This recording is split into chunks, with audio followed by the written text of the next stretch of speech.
आकाशवाणी रांची से प्रस्तुत है प्रादेशिक समाचार।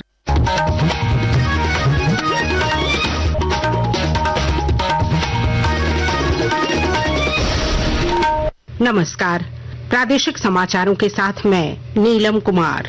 पहले मुख्य समाचार। केंद्र सरकार के 11 वर्ष पूरे होने पर राज्य के विभिन्न स्थानों पर हो रहे कार्यक्रम। रामगढ़ में विकसित भारत कार्यशाला का हुआ आयोजन। पाकुड़ में भाजपा ने घोषित की कार्यक्रमों की श्रृंखला। गिरिडीह में 7 करोड़ रुपए की 45 योजनाओं का हुआ शिलान्यास। नगर विकास मंत्री सुदिव्य कुमार सोनू ने अधिकारियों को गुणवत्तापूर्ण कार्य करने के दिए निर्देश। अंतर्राष्ट्रीय योग दिवस की तैयारी में राज्य योग केंद्र में 2 दिवसीय प्रशिक्षण कार्यक्रम आयोजित। 200 से अधिक प्रतिभागियों ने योग की विभिन्न विधाओं का अभ्यास कर स्वास्थ्य लाभ किया प्राप्त। राज्य में अगले 2 दिनों तक तापमान में बढ़ोतरी की संभावना। मौसम विभाग ने कुछ हिस्सों में वज्रपात और तेज हवाओं का जारी किया येलो अलर्ट। और चाईबासा में 18 दिवसीय समर बैडमिंटन कैंप का हुआ समापन। विजेता प्रतिभागियों को किया गया सम्मानित। और अब समाचार विस्तार से। केंद्र सरकार के 11 वर्ष पूरे होने पर झारखंड समेत देश भर में कार्यक्रम आयोजित हो रहे हैं। इसके तहत पाकुड़ में भाजपा ने सेवा, सुशासन और गरीब कल्याण विषय पर कार्यक्रमों की रूपरेखा तय की। लिट्टीपाड़ा में आयोजित कार्यशाला में प्रदेश मंत्री रविकांत मिश्रा और जिलाध्यक्ष अमृत पांडेय ने कार्यकर्ताओं को संबोधित किया। मौके पर 10 से 25 जून तक जनसंपर्क, पंचायत चौपाल, योग दिवस सहित विभिन्न कार्यक्रमों के आयोजन के साथ 24 जून को हेमंत सरकार के खिलाफ आक्रोश प्रदर्शन का निर्णय लिया गया। इधर रामगढ़ जिले में भी विकसित भारत कार्यशाला का आयोजन किया गया, जिसमें शामिल बुद्धिजीवियों और ग्रामीण महिलाओं ने सरकार की योजनाओं को सराहा। कार्यक्रम में मुख्य अतिथि के रूप में शामिल प्रदेश भाजपा उपाध्यक्ष विकास प्रीतम ने कहा कि 11 वर्षों में हुए विकासात्मक कार्यों को जनता के बीच ले जाना भाजपा की जिम्मेदारी है। 11 वर्ष में प्रधानमंत्री जी ने जो कार्य किए हैं, सेवा के, सुशासन के और गरीब कल्याण के, सांस्कृतिक पुनरुद्धार के, पुनरुत्थान के कार्य जो हम लोगों ने किए हैं, उनको लेकर के जनता के बीच में जाना, ये इस सरकार की परंपरा रही है कि हर एक साल बीत जाने के बाद हम जनता के बीच में जाते हैं, अपने कार्यक्रमों, अपने कार्यकलापों का एक रिपोर्ट कार्ड प्रस्तुत करते हैं और उसके आधार पे हम उनसे अपने लिए समर्थन भी मांगते हैं। देश में सेवा, सुशासन और गरीब कल्याण के सिद्धांतों से प्रेरित 1 दशक में महत्वपूर्ण परिवर्तन हुए हैं। आकाशवाणी समाचार पिछले 11 वर्ष में प्रमुख क्षेत्रों में सरकार के प्रयासों पर एक विशेष प्रसारण लेकर आया है। इस श्रृंखला में आज प्रस्तुत है पर्यावरण संरक्षण और विकास पर केंद्रित यह विशेष रिपोर्ट।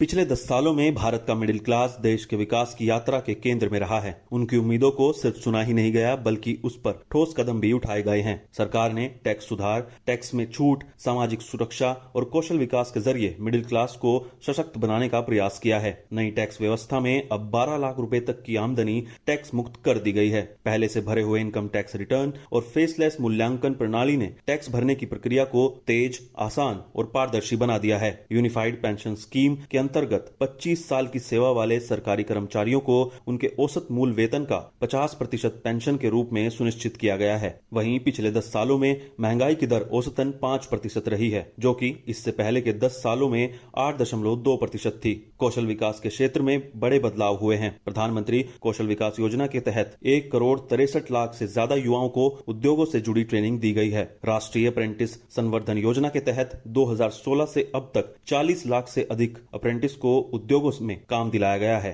2014 में जहां लगभग 9,900 ITI थे, वहीं 2024 तक इनकी संख्या बढ़कर 14,600 से ज्यादा हो गई है। सरकार के इन सभी प्रयासों ने मिडिल क्लास को असली ताकत दी है। अक्षित वैद्यान, आकाशवाणी समाचार, दिल्ली। विकसित भारत का अमृतकाल, सेवा, सुशासन, गरीब कल्याण के 11 साल। गिरिडीह में नगर विकास मंत्री सुदिव्य कुमार सोनू ने 7 करोड़ रुपए की लागत से 45 विकास योजनाओं का शिलान्यास किया। मौके पर उन्होंने अधिकारियों को योजनाओं का समय पर और गुणवत्तापूर्ण तरीके से पूरा करने के निर्देश दिए। आज गिरिडीह नगर निगम क्षेत्र में 45 योजनाओं का शिलान्यास हम लोगों ने किया और निगम के पदाधिकारियों, कर्मचारियों को और संवेदकों को हमने स्पष्ट कहा है कि योजनाओं की गुणवत्ता प्रभावित नहीं होनी चाहिए और ससमय इसका लाभ गिरिडीह की जनता को मिलना चाहिए। अंतर्राष्ट्रीय योग दिवस 2025 की तैयारी में राज्य योग केंद्र में 2 दिवसीय प्रशिक्षण कार्यक्रम का आयोजन किया गया, जिसमें 200 से अधिक लोग शामिल हुए। कार्यक्रम में योग की विभिन्न विधाओं का अभ्यास कराया गया और अभ्यर्थियों ने इससे लाभ प्राप्त किया। इस कार्यक्रम में झारखंड राज्य युवा आयोग के मंत्री और अधिकारी गण भी शामिल हुए। सभी प्रतिभागियों ने आयोजकों का धन्यवाद देते हुए भविष्य में ऐसे कार्यक्रमों की मांग की। आकाशवाणी के ताजा तरीन समाचारों के लिए आप हमारी वेबसाइट newsonair.gov.in पर लॉग ऑन कर सकते हैं। ताजा समाचार X handle @AIR news alerts और Facebook page all India radio news पर भी उपलब्ध है।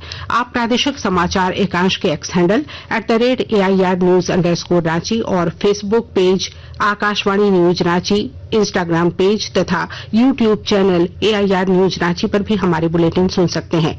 प्रादेशिक समाचार आप आकाशवाणी रांची से सुन रहे हैं। आकाशवाणी ने आज अपनी सेवा के 90 वर्ष पूरे कर लिए हैं।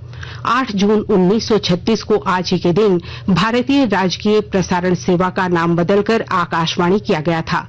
यह देश के सांस्कृतिक सूचना और प्रसारण के इतिहास में एक ऐतिहासिक क्षण था।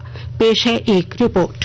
7 जून 1936 को ऑल इंडिया रेडियो की तत्कालीन आधिकारिक पत्रिका द इंडियन लिसनर के पहले पन्ने पर इस यादगार दिवस के एक दिन पूर्व दुनिया के सामने AIR की घोषणा की गई। इतिहास में अलंकृत एक पल और एक देश की धरोहर, आकाशवाणी का सामान्य सा दिल्ली स्टेशन एक ऐसा केंद्र बन गया जहां आवाज को पंख मिले और इतिहास को मंच मिला। इन शांत दीवारों से ऐसी गूंज निकली जिसने एक राष्ट्र को आकार दिया जो तब से कुसुम्य, भावपूर्ण और अविस्मरणीय बना हुआ है। स्वतंत्रता के बाद AIR का तेजी से विस्तार हुआ और 1956 में इसे आकाशवाणी नाम दिया गया। आज आकाशवाणी 591 स्टेशनों का संचालन करती है जो भारत की 98% आबादी को 23 भाषाओं और 146 बोलियों में प्रसारण प्रदान करती है। आकाशवाणी का विदेश सेवा प्रभाग 100 से अधिक देशों में भारत की आवाज को विश्व स्तर पर प्रसारित करता है और प्रवासी समुदाय से जुड़ता है। बहुजन हिताय बहुजन सुखाय के अपने आदर्शों पर चलते हुए आकाशवाणी का समाचार सेवा प्रभाग इस विशाल देश के हर निवासी को विभिन्न भूभागों में 24 घंटे 7 दिन सभी प्रमुख भाषाओं और बोलियों में रेडियो प्रसारण में उच्चतम पेशेवर नैतिकता और मानकों का पालन करते हुए समाचार और विचार प्रदान करता है। आकाशवाणी समाचार के लिए आदर्श, दिल्ली। झारखंड विधानसभा की प्रत्यायुक्त समिति के सभापति सरयू राय की अध्यक्षता में बेतला में बैठक आयोजित हुई, जिसमें पलामू टाइगर रिजर्व के संवर्धन और संरक्षण में आ रही कठिनाइयों पर विचार विमर्श किया गया। विस्तृत ब्यौरे के साथ हमारे संवाददाता।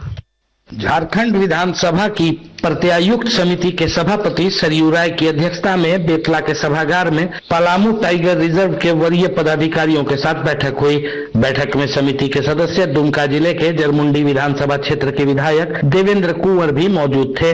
बैठक में पलामू टाइगर रिजर्व के जंगल और जानवरों के संवर्धन और संरक्षण में आ रही कठिनाइयों पर विचार विमर्श किया गया। इस दौरान समिति के सभापति सरयू राय ने PTR के बेहतरी की दिशा में उठाए गए सभी बिंदुओं की समीक्षा की। समीक्षा के बाद उन्होंने वन विभाग के अधिकारियों को कई निर्देश दिए। उन्होंने कहा कि बाघों का ठहराव हो, इसके लिए काम किया जाना चाहिए। जसप्रीत सिंह, आकाशवाणी समाचार, पलामू। राज्य में गर्मी का असर बढ़ने लगा है और पलामू सहित कई जिलों का तापमान 39 डिग्री सेल्सियस के पार पहुंच गया है। साथ ही अगले 2 दिनों तक तापमान में और वृद्धि की संभावना है। मौसम विभाग ने 12 जून तक राज्य में कहीं कहीं वज्रपात और तेज हवाओं के साथ गरज के लिए येलो अलर्ट जारी किया है। चाईबासा के बिरसा मुंडा इंडोर स्टेडियम में आयोजित 18 दिवसीय समर बैडमिंटन कैंप का आज समापन हुआ। 20 मई को शुरू हुए इस कैंप में जिले के 30 खिलाड़ियों ने भाग लिया, जिन्हें अनुभवी प्रशिक्षकों द्वारा गहन प्रशिक्षण दिया गया। समापन के दिन खिलाड़ियों के बीच प्रतियोगिता कराई गई, जिसमें बालक और बालिका वर्ग के विभिन्न ग्रुपों में विजेताओं को सम्मानित किया गया। और अब अंत में मुख्य समाचार एक बार फिर। केंद्र सरकार के 11 वर्ष पूरे होने पर राज्य के विभिन्न स्थानों पर हो रहे कार्यक्रम। रामगढ़ में विकसित भारत कार्यशाला का हुआ आयोजन। पाकुड़ में भाजपा ने घोषित की कार्यक्रमों की श्रृंखला। गिरिडीह में 7 करोड़ रुपए की 45 योजनाओं का हुआ शिलान्यास। नगर विकास मंत्री सुदेव्य कुमार सोनू ने अधिकारियों को गुणवत्तापूर्ण कार्य करने के दिए निर्देश। अंतर्राष्ट्रीय योग दिवस की तैयारी में राज्य योग केंद्र में 2 दिवसीय प्रशिक्षण कार्यक्रम आयोजित। 200 से अधिक प्रतिभागियों ने योग की विभिन्न विधाओं का अभ्यास कर स्वास्थ्य लाभ किया प्राप्त। राज्य में अगले 2 दिनों तक तापमान में बढ़ोतरी की संभावना।